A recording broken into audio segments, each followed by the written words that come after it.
Now I will explain the entire speech of the Qaid to you. Let me first read it.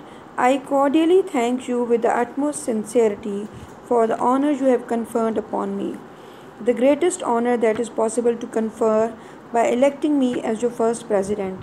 I also thank those leaders who have spoken in appreciation of my services and their personal references to me. I sincerely hope that with your support and your cooperation, we shall make this Constituent Assembly an example to the world. So, in the first part of the speech, which is a very formal one, and this is what the speaker normally does, that he thanks the audience which has given him a chance to speak to them. So, the Qaid is also here thanking the Constituent Assembly which has given him a chance to speak to the world. To them. The Constituent Assembly has got two main functions to perform. The first is the very onerous and responsible task of framing the future Constitution of Pakistan, and the second of functioning as a full and complete sovereign body as the Federal Legislature of Pakistan.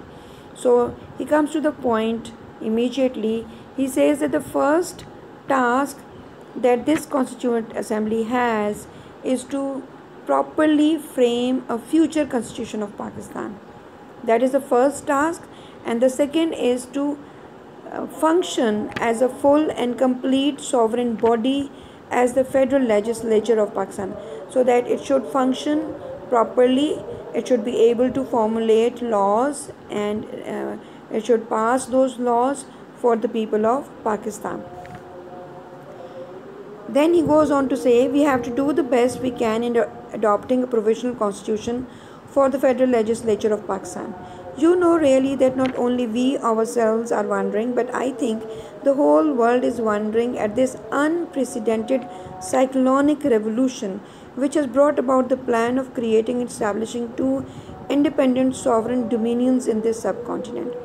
So he says that everybody is wondering, people are amazed, people are surprised that how come this thing has happened. Two different countries have emerged on the map of the world, and this is something which has never been witnessed before. कभी पहले लोगों ने इस तरह की example नहीं देखी है. So this is what he says, that it is unprecedented. That means there is no example as such in history. As it is, it has been unprecedented. There is no parallel in the history of the world. This mighty subcontinent with all kinds of inhabitants has been brought under a plan which is titanic, unknown, unparalleled. So he says that this huge subcontinent which has got all kind of people in it has been brought under a plan which is titanic, which is very huge, which is unknown and unparalleled, that it has no example before. So subcontinent, as you know, that it was a very big continent, and it was a very big portion of the continent of Asia. That's why it's called as subcontinent. So it was a vast area, it was a very huge size, and that is why he says that something to happen like that, the creation of two countries out of this subcontinent, is something which is not which does not have any example in history before.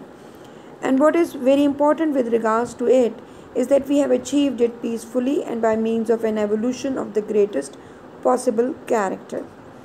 Dealing with our first function in this assembly, I cannot make any well considered pronouncement at this moment. So I've moved on to the third paragraph now, but I shall say a few things as they occur to me. The first and the foremost thing that I would like to emphasize is this: remember that you are now a sovereign legislative body and you have got all the powers. It therefore places on you the gravest responsibility as to how you should take your decisions. The first observation that I would like to make is this: you will no doubt agree with me that the first duty of a government is to maintain law and order so that the life, property and religious beliefs of its subjects are fully protected by the state. So he says that as a sovereign country, that means an independent country, and having its own constituent assembly and having its own constituent.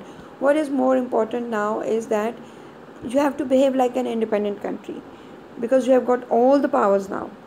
The decisions that you are going to make, you will have to be very careful about the decisions that you make, and you will be fully responsible for the decisions that you make.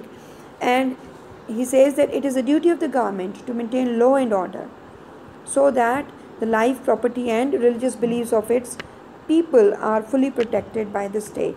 So, this is what he says, that as a sovereign state, as an independent state having full powers, what is more important is that it should take care of its people, should protect them, should pass such laws which are there to protect the people, to protect the religious beliefs of the people. There should be law and order in the country.